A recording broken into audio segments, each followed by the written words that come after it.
Hey, welcome back. Welcome back, everyone. If you're here right now, maybe you had a quiet kind of day. Not a bad day exactly, just a heavy one. The kind where nothing big happened, but something small did, and it stayed with you. Yeah, a small thing that felt surprisingly big.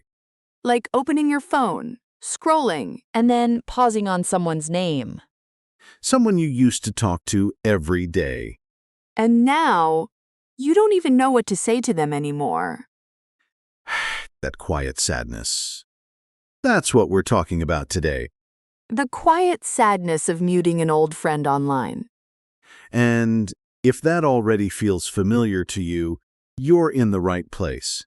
Pull up a chair. Get comfortable. We're going to sit with this feeling together. And we're going to learn some really beautiful, honest English along the way. Because sometimes the best way to understand your heart is to find the words for it. So before we go any deeper, if this channel feels like a cozy corner of the internet for you, A place where you can breathe a little. please subscribe. Hit that bell, because we make these conversations for you, and it genuinely means a lot when you stay. It's like saving a seat for us in your week. I like that. I like that too. Okay, let's talk about this. So, muting someone, it sounds so technical, right? It does. It sounds like something you do to a notification, not a person.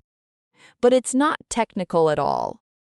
It's actually one of the most emotionally complicated things you can do on a phone. Because when you mute someone, an old friend, you're not blocking them. You're not deleting them. You're just choosing not to see them. Quietly, silently, without a conversation, without an explanation. And that silence carries so much weight. It really does. I did this recently, and I want to talk about it honestly, because I felt so strange after. Oh, tell me. So there's this person we were close, really close. Like the kind of close where you share stupid memes at midnight and they just get it. The midnight meme friend. That's a very specific kind of friendship. Yes! And slowly, we drifted. Life happened. Different cities, different rhythms, and one day I realized I was seeing their posts and feeling nothing or worse, a little twinge of something uncomfortable. Like guilt? Guilt. And also something harder to name, like grief? But for someone who is still alive and still posting photos of their coffee every morning. Oh, that's such a precise feeling. Right? You're grieving a version of the friendship, not the person. The version where you talked every day. The version where they were part of your daily life. And now they're just a face on a screen, a stranger with a shared history. That's beautifully sad. So I muted them and then I put my phone down and just sat there. Because you didn't know how to feel about what you just did. Exactly. Was it the right thing? Was it cowardly? Was it kind to myself? Was it unkind to them? And the answer is probably all of those things at once. Which is the most human answer possible. It really is. I've been there too. I think a lot of people have. You scroll past someone's name and there's this whole archive of memories attached to it. That restaurant you went to. That trip. That phone call that lasted 4 hours. And now you're pressing a tiny button to make them quieter in your life. Without them even knowing. Without them even knowing. Okay, so let's do what we love to do here. Let's find the words for these feelings. Because you deserve to have the language for something this real. This is our calm word tour. And today's words are soft ones, but powerful ones. Let's start with the first one, to drift apart. To drift apart. Say it with me gently. To drift apart. To drift means to move slowly, with no specific direction, like when a boat moves on water without the engine on. No one is steering, it just moves. And when two people drift apart, it means the closeness slowly fades. Not because of a fight. Not because of one big moment. Just life, time, distance, different paths. To drift apart. Alice, use it in a sentence. We didn't have a fight, we just drifted apart over the years. We just drifted apart. No drama, no ending, just a slow fade. That sentence alone can carry so much history. Okay, next word, distant. Distant, not far away in location, but far away emotionally, cold or hard to reach. Like someone who used to be warm and close, but now feels remote, unreachable. She seemed distant lately. I don't know what happened.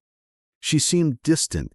You can feel how that word works, right? It's not angry, it's just far. Distant. Good one. Next, and I love this one too, grow apart.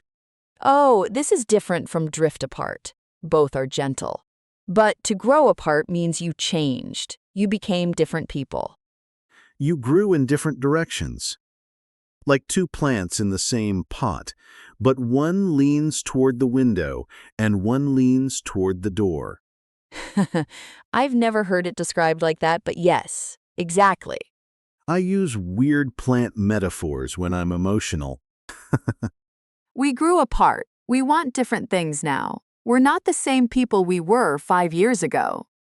To grow apart, it's not a failure, it's just evolution. Next word, nostalgia. Nostalgia. Oh, this word has weight. Nostalgia is that warm, slightly aching feeling when you think about the past. Something sweet that is no longer here. It's like a warm sweater that has a small hole in it.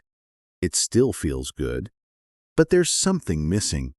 I love that. Nostalgia, a longing for something from the past. Sometimes looking at old photos fills me with such nostalgia, that specific feeling of warmth and loss at the same time.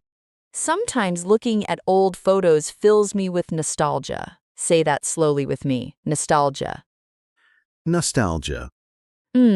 Beautiful word. Okay, next, to let go. To let go. This one is simple to say and so hard to actually do. To let go means to stop holding on to something, to release it, to stop trying to keep what is already fading. But it doesn't mean you stop caring. It just means you accept that this chapter is closing. Sometimes you have to let go of friendships that no longer serve you both. To let go. Sometimes the kindest thing. Next one, closure. Closure. Say it, closure. Closure is the feeling of peace you get when something officially ends. When you understand it. When you accept it. The problem with friendships fading is that there's usually no closure, no conversation, no ending. It just stops, and you're left holding all these unanswered questions. I never got closure after we stopped talking, and I think that's why it still hurts a little. I never got closure. That feeling of an open wound that nobody stitched. Okay, 2 more. This one is important, bittersweet. Oh, yes, bittersweet. Bittersweet means something that is both happy and sad at the same time. Sweet because it was beautiful. Bitter because it's gone. Like looking at a photo from that trip with your old best friend, you smile, but there's a sting somewhere too. It was a bittersweet memory, something precious that also carries loss. Bittersweet, both at once. And the last word today, to fade. To fade. When something becomes less bright, less strong, less present over time. The friendship slowly faded after we moved to different cities. To fade. Not a crash, not an explosion, just a gradual disappearing. Like a song getting quieter and quieter until you realize you can't hear it anymore. That is painfully accurate. To fade, to drift apart, to grow apart, to let go, nostalgia, distant, closure, bittersweet. Those are today's words, and each one of them is a small lantern for a big feeling. Now let's put them to work. Let's have a real conversation, the kind you might actually need to have. I'll start. So, David, can I be honest with you about something? Always. There's this person. We used to be really close, like genuinely close. But lately, every time I see their name pop up online, I feel this strange kind of heaviness. Oh, heaviness like what? Like nostalgia, but with a shadow over it, like I miss who we used to be. But I also feel distant from who they are now. You grew apart. We grew apart, and neither of us made a big decision about it. It just faded. And now you don't know what to do with that. Because they're still there, still existing, still posting. But the closeness is gone. And I muted them. And now I feel guilty. Like, should I have said something? Should I have tried harder? I hear you. Can I ask, do you think reaching out would have actually helped? Or would it have just been uncomfortable for both of you? Honestly, I think we both know. I think we both feel it. We just never say it out loud. That's so common. We protect each other from the conversation by never having it. And then one day you realize you haven't spoken in a year. And the gap becomes too wide to easily cross. So muting them was my way of, I don't know, creating a little peace? Of letting go gently, without drama. But part of me wonders if letting go is the right thing, or if I'm just taking the easy way out.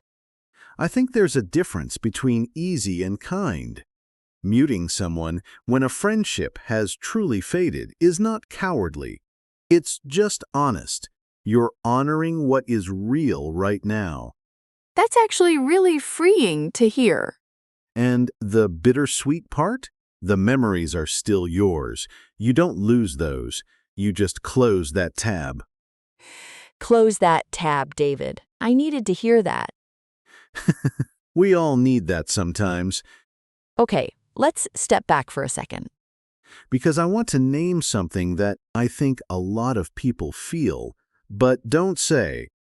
Go ahead. There's a specific kind of grief that nobody talks about.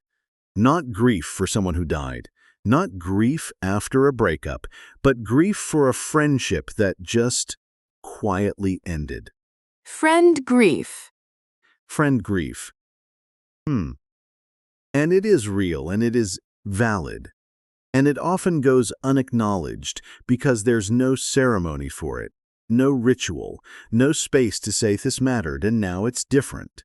You don't get a card. You don't get a hug. You just get a muted notification.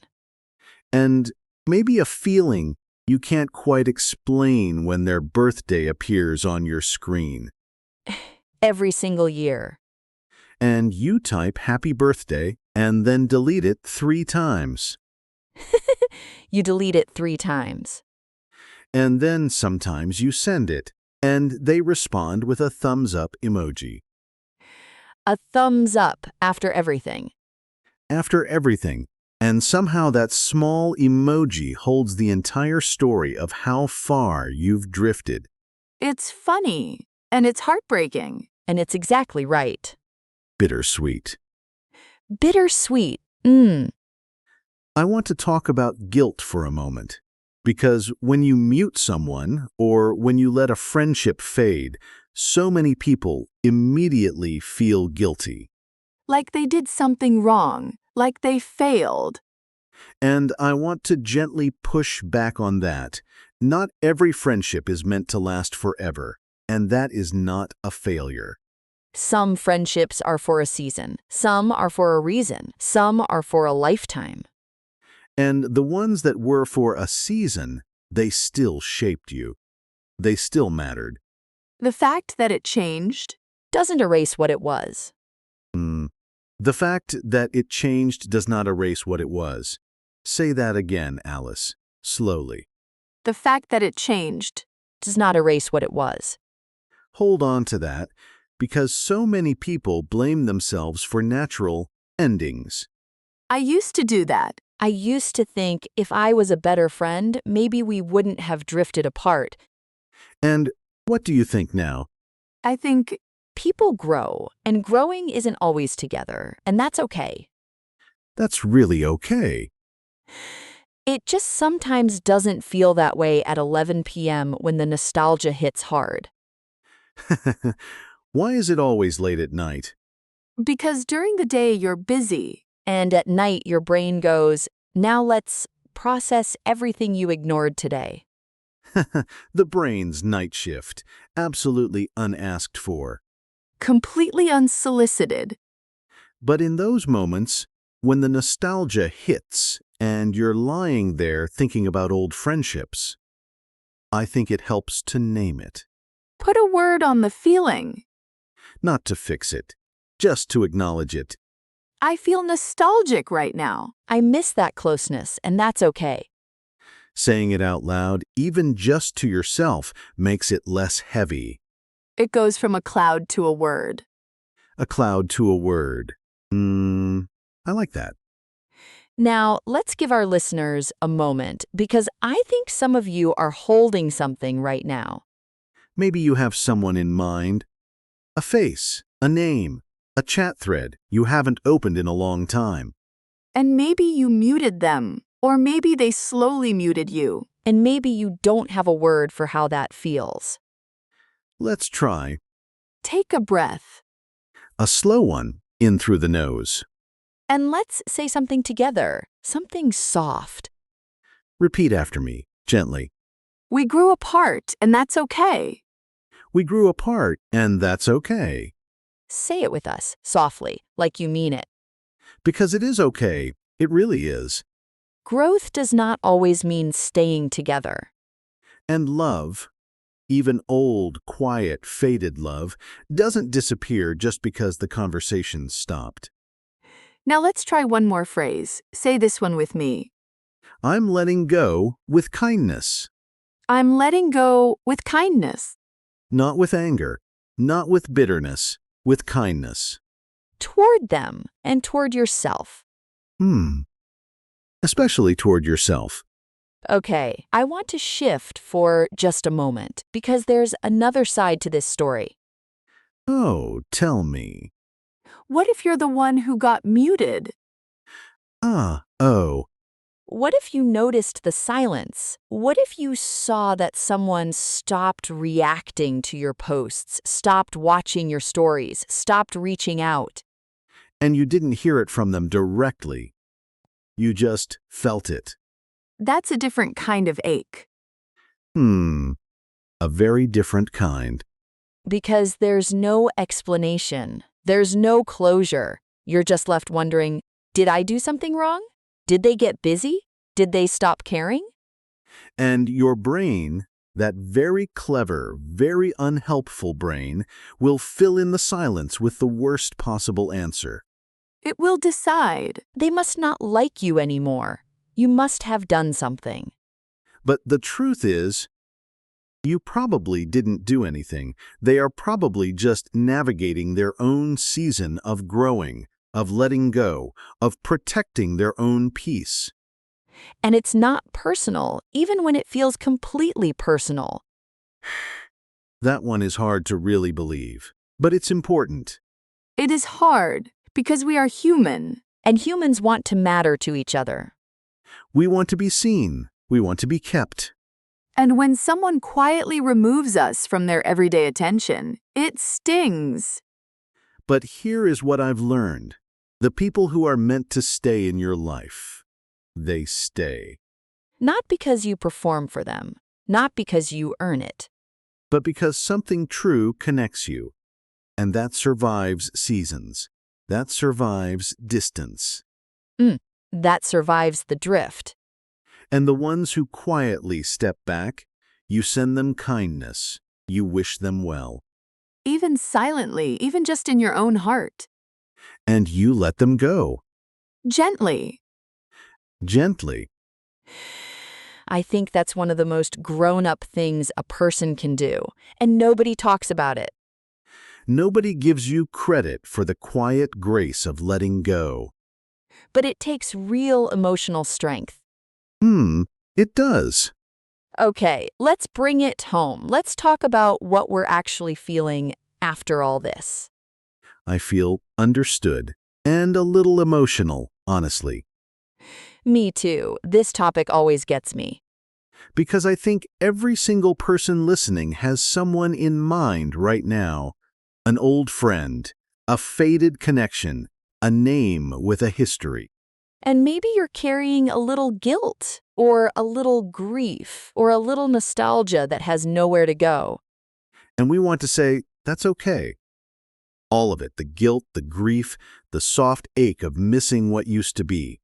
You're not cold for muting someone. You're not weak for missing them. You're human, beautifully complicated human. And you are allowed to protect your peace. You are allowed to create quiet in your life. Even if that means the people from your past become a little less visible. Because you can love someone and still need distance. You can treasure a memory and still close the chapter. Both things can be true. Let's do a little final practice before we say goodbye. Oh, sure. I want you. Yes, you, listening right now, to try finishing this sentence, out loud if you can, or just in your head. Ready? I've grown apart from, and I choose to let go with kindness. Fill in that blank. Say the name, even just in your mind.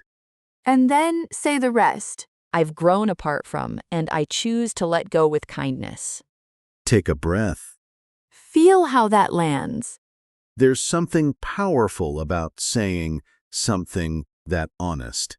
Even to yourself, even in silence.